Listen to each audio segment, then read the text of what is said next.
नमस्ते प्रणाम। एक छोटा सा कोशिश है, अच्छा लगेगा तो आप लोग लाइक कमेंट शेयर करके ज़रूर बताइएगा कमेंट करके कि कैसा लगा। जनती जे जारल जइबू आग में दहेज के, अरे कि जनती जे जारल जइबू आग में दहेज के। पाप नाही करती बेटी, पाप नाही करती बेटी ससुरा में भेज के। पाप नाही करती बेटी ससुरा में भेज के।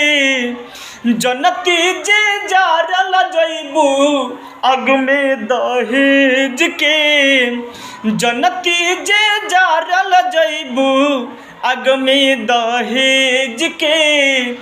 पाप नहीं करती बेटी, पाप नहीं करती बेटी ससुरा में भेज के। पाप नहीं करती बेटी कटले तू होई बुरनिया बड़ा रे विपतिया। रुवते बितल हुई है दिनवा रतिया हो। कटले तू होई बुरनिया बड़ा रे विपतिया। रुवते बितल हुई है दिनवा रतिया। अरे कि माई कह के कुह कल हो खबू, अरे माई कह के कुह कल हो खबू दुखवायनेज के।